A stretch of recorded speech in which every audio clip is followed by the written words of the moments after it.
L-oqsma ta' djar, jew kif nafuhom aħjar il-housing estates, jilqgħu fihom eluf ta' persuni fl-ibliet u l-irħula madwar il-pajjiż. Jagħmlu komunitajiet sħaħ. Komunitajiet li f'xi ħin f'ħajjithom sabu l-wens tal-istat li joffrilhom saqaf fuq rashom, però ċirkustanzi diversi iwasslu biex ikun hemm min jerġa' jitlob l-għajnuna bħall-anzjanità jew id-diżabilità. Għalhekk, fl-ewwel programm ta' qribek ġejna nistħarġu x'qed tagħmel eżattament l-awtorità tad-djar u l-iskiem li qed tħaddem biex tgħin lil dawn il-persuni.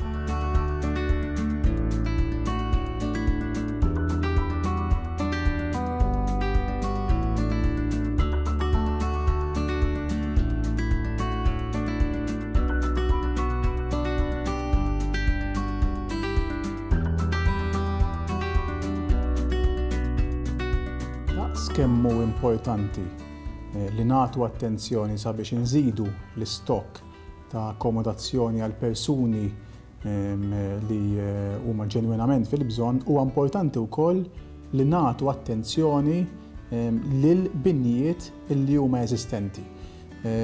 Wara kull bieb, wara kull dar, wara kull appartament għandek persuni, għandek familji, għandek tfal, għandek anzjani, illi huma persuni li jeħtieġ li jgħixu f'sitwazzjonijiet xierqa u diċenti. Is-soluzzjoni ta' housing mhux bil-fors post alternattiv. Però bniedem jista' jaċċessa dawn l-iskemi biex jirranġa l-akkomodazzjoni li jkun qed jgħix fiha. Iżda x'tip ta' skemi jeżistu? Hemm ukoll dawk għal min jgħix f'postijiet tal-privat. Għandna diversi skemi, nista' forsi ngħid l-ewwel waħda fejn persuna jkun qed jikri minn il-privat, kera ta' qabel il-1995, jiġifieri qed ngħidu dawk il-fixed rents li huma baxxi, dan jista' japplika biex jirranġa l-istrutturi kif ikollu xi struttura perikoluża u jista' jieħu sa 8,000. Imbagħad għandna skema oħra li hija tal-irranġar u titjib li dis-sena wkoll rajna qisna naqra mżieda fiha fejn is-somma totali tlaħħaq għal 11,000. Fejn persuna wkoll tista' tagħmel xogħlijiet bħal madum, aperturi, gallerijiet, strutturi perikolużi wkoll. U f'din l-iskema jistgħu japplikaw kemm sidien li qed jgħixu fil-post tagħhom kif ukoll inkwilini li qed jikru mingħand il-privat u inkwilini li qed jikru mill-gvern.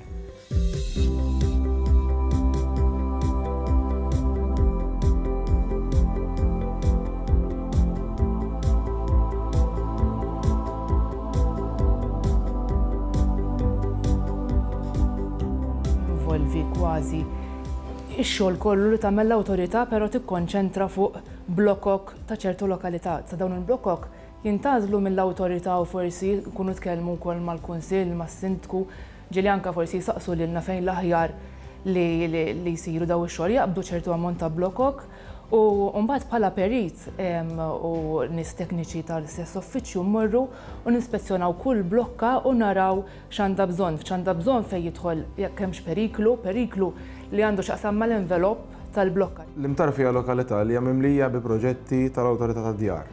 U għaldaqstant, jekk għandek numru kbir ta' familji jgħixu f'dawn il-binijiet, huwa importanti ħafna u tajjeb ħafna meta l-awtorità tad-djar ma tibqax tamministra mill-uffiċċju tagħha fil-Florjana, tinżel fil-komunitajiet, taħdem jitfiet mal-kunsilli lokali biex intejbu l-kwalità tal-ħajja tan-nies. Ma ninsewx li blokka tkun kbira ħafna, allura tkun minn naħa sa naħa ta' triq. Meta inti qed tipprova ssebaħ blokka u tittekiljaħħa mill-faċċata kollha qed issebaħ letteralment triq. Li tikkonvinċi r-residenti biex jieħdu ħsieb il-blokka tagħhom bħala tim wieħed b'mod holistiku mhux dejjem faċli, speċjalment meta jkollok residenti li jkun ilhom jgħixu ġol blokka żmien u forsi għamlu dan fi żmien meta s-sistema tal-komun kienet għadha mhux infurzata daqshekk.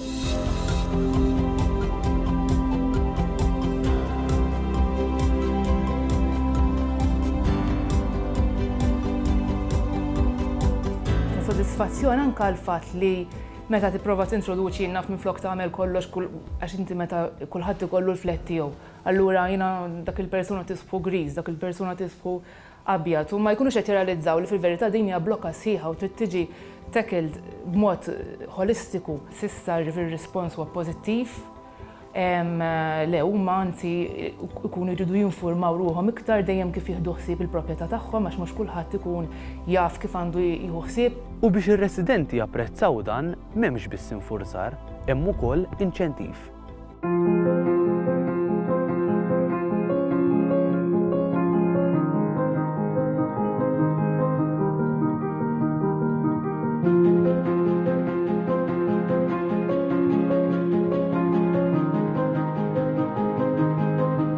Iktar milli benefikajna aħna bħala kunsill, benefikaw żgur ir-residenti tagħna. Ġifieri il-kunsill ibbenefika sew għaliex eżempju l-iskema tal-housing tal-komun li l-residenti tal-blokka jibbenefikaw minn 5,000 euro biex jirranġaw il-komun tagħhom dik hija mfittxija ħafna. Din is-sena biss ibbenefikajna kien hemm 7 blokkok li bbenefikaw fil-lokalità tagħna ta' Bormla. Ħafna mix-xogħol tista' tgħid lest ukoll u oħrajn għaddejjin fil-proċess. U bħalma jgħixu iktar komdi r-residenti, jgawdu wkoll in-nies tar-raħal, dawk li jgħixu fiż-żona. In-nies hija xi ħaġa li apprezzawha di u aħna nieħdu gost li apprezzawha u nieħdu gost ukoll li meta tkun saret in-nies ikollhom dik il-ħeġġa biex imbagħad ikomplu jieħdu ħsieb il-post fejn ikunu qed joqogħdu mhux ġast saret u daqshekk għax kultant żmien dejjem ikun hemm bżonn dik il-manutenzjoni ma bis-saħħa tal-embellishment projects in-nies jishom bħal jingħaqdu u jkomplu jieħdu ħsieb il-post il-blokka kollha fejn joqogħdu. L-età hija sfida soċjali li qed toffri pressjoni fuq l-awtorità tad-djar. Ma' tisbieħ hemm l-aċċessibilità.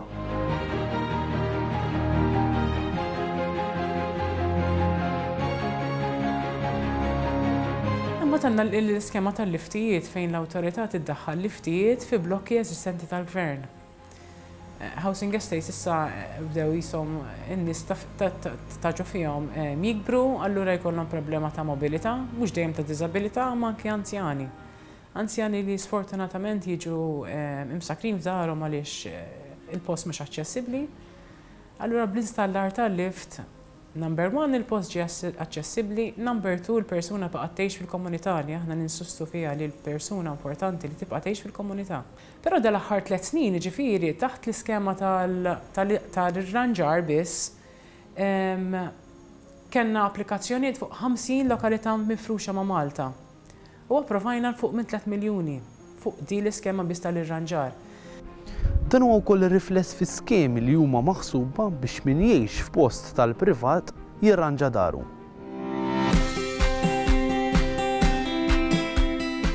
Ta' din l-iskema l-iktar żewġ xogħlijiet infatti li huma mitluba hija l-installar tal-stairlift li aħna fi 3 snin installajna 350 stairlift. U l-kmamar tal-banju li jkunu walk-in showers biex inneħħu il-periklu u l-post jiġi iktar aċċessibbli. Din l-iskema meta tapplika għalija l-awtorità mhux tagħti biss somma ammont ta' 18,500 ta' din l-iskema tista' tieħu, però tagħti wkoll parir tekniku. Mela li jiġri huwa li l-parir tekniku tagħna u l-occupational therapist ħajmur għand l-applikant tagħna ħajra x'għandu bżonn. Ħafna mid-drabi japplika l-ħaġa meta l-occupational therapist tagħna jara li għandu bżonn xi ħaġa. Forsi hawn min jgħid imma bliema dritt hawn min jistenna li l-gvern jgħinu jirranġa daru. Sikwiet anka nisma' persuni li jgħidu saħħa tawħ post jew tawha post ħajirranġaw ukoll. Irridu nifhmu li l-persuni kollha li ħabtu l-bibien tal-awtorità tad-djar huma persuni li għandhom xi sitwazzjonijiet partikolari u li huma ġenwinament fil-bżonn. U naħseb l-awtorità f'isem il-gvern għandha id-dmir illi tkompli tajn il daw il-persuni li jgħixu f'sitwazzjonijiet li huma xierqa. Ir-residenti huma rappreżentanti mill-kunsilli lokali. Ħafna drabi hemm ħabtu l-ewwel. Ir-residenti l-ewwel uffiċċju li jagħmlu kuntatt miegħu huwa l-Kunsill Lokali ta' Bormla. U tista' tgħid ikunu ħafna ir-residenti ħafna l-mistoqsijiet tar-residenti tagħna dwar servizzi bħal dawn. Il-link tagħna u l-kuntatt tagħna mad-dipartiment huwa wieħed tajjeb ħafna, dejjem għenuna kif setgħu Fil-fatt qed tiżdied il-kollaborazzjoni bejn iż-żewġ naħat kif saħaq tant tajjeb is-Segretarju Parlamentari għall-Akkomodazzjoni Soċjali Rodri Galdes. Kunsill lokali huma estensjoni wkoll tal-gvern anke fil-livell lokali. U iktar ma jgħaddi żmien iktar tinħass ħtieġa li anke huma jagħtu iktar partiċipazzjoni f'dak li għandu x'jaqsam mal-akkomodazzjoni soċjali. Dejjem kienet issue ewlenija anke fiż-żamma u l-manutenzjoni ta' dawn il-blokki huma parti mill-assi tal-gvern. L-awtorità djar dejjem fitxet il-kooperazzjoni mal-Kunsill Lokali u l-iskema li għandna intiża anke bl-iskop li ddaħħal aktar responsabilità u sens ċiviku fost ir-residenti mhux biss kienet ta' suċċess f'diversi kunsilli lokali fejn anke nagħtu sa 5,000 euro għaż-żamma tal-komun ta' dawn il-blokki, imma wkoll qed tagħti iktar empowerment lill-residenti infushom biex jindirizzaw il-problemi tal-komunità fejn jgħixu. Ikollna normalment diversi talbiet mhux biss minn sindki u mill-kunsilli lokali imma minn residenti infushom li jgħixu f'daw il-binjiet. Ma ninsewx illi għandna binjiet tal-Awtorità tad-Djar illi huma binjiet illi mbnew numru ta' snin ilu u għalhekk jeħtieġu attenzjoni u xogħlijiet b'mod regolari. Bħala awtorità hemm eżerċizzju wkoll għaddej internament illi dejjem jara liema minn dawn il-binjiet huma jeħtieġu aktar attenzjoni minn oħrajn u allura dawn nagħtuhom priorità assoluta, però ma nistgħux ninsew illum ma nirrikonoxxux xi rwol għandhom importanti l-kunsilli lokali.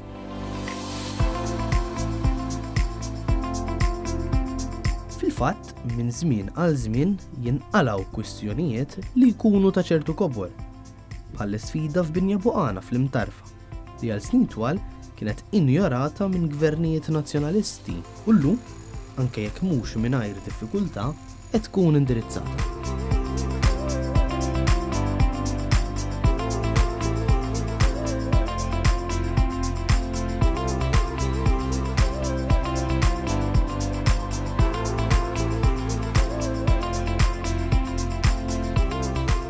Rrid insemmi wkoll, pereżempju Binja Buqana, fejn nafu li kien hemm problemi strutturali illi għalkemm l-Awtorità tad-Djar ma kienx fid-dover tagħha illi tintervjeni hemmhekk l-Awtorità tad-Djar bid-direzzjoni tal-Gvern daħlet u kienet ta' soljef kbir għal dawn ir-residenti li kien ta' inkwiet kbir għalihom l-istruttura tal-istess binja u għaldaqstant mhux biss ittejjeb il-kwalità tal-ħajja tagħhom illum iżda anki qed tkun ta' benefiċċju għal ġenerazzjonijiet futuri għax dawk il-proprjetajiet il-valur tagħhom illum il-ġurnata qed jimxi il quddiem grazzi għall-intervent tal-Awtorità tad-Djar.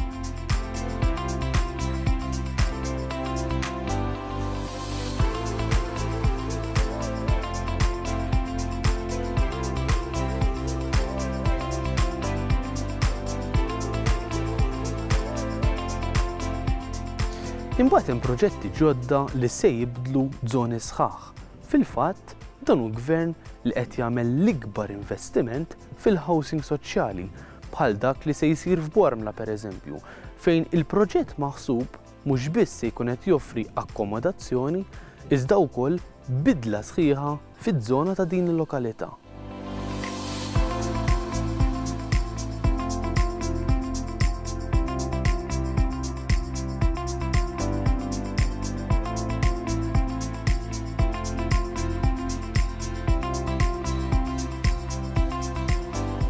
Benefikaw ukoll li xanna zona area li kienet ilha abbandonata għal snin twal li kienet friskju ta' abbużi, slum area li issa diġà ħadet ir-ruħ hekk kif l-ewwel parti diġà tlestit fejn waqgħu il-binijiet l-antiki, parti minnhom se tiġi restawrata u fi żmien sentej se jkollna numru ta' appartamenti li se jkunu qed jakkomodaw il-residenti tagħna jew oħrajn li se jingħaqdu magħna fi żmien sentej. Jekk hux proġett ġdid, jekk hux irranġar, tunu teżisti dik is-sens ta' sodisfazzjon għal dak li qed isir biex dejjem titjieb il-ħajja tan-nies, anke jekk dejjem jista' jsir iżjed. Però ma tistax ma tkunx sodisfatt. Ma tistax ma tkunx sodisfatt għaliex minkejja li jkun hemm diversi problemi, minkejja li naffaċċjaw diversi ilmenti, il-fatt li għandek awtorità li qed tisma' u li qed titlaq minn x'imkien. Japprezzaw ħafna kull ma jkollhom bżonn nigwidawhom daqsxejn x'għandhom jagħmlu. Min-nies iva għandhom bżonn ikunu jafu u jkunu iktar aware x'hemm għalihom x'jistgħu jibbenefikaw. Il-bqija iva huma ħafna grati. U bil-kummenti tas-Sindku tal-Imtarfa Daniel Attart u s-Sindku ta' Bormla Alison Zerafa Civelli wasalna fit-tmiem l-ewwel edizzjoni tal-programm Qribek. Nhar il-Ħadd li ġej nerġgħu ninżlu qrib tiegħek u nistħarġu xi ħaġa oħra li tolqot fil-lagħam il-ħaj.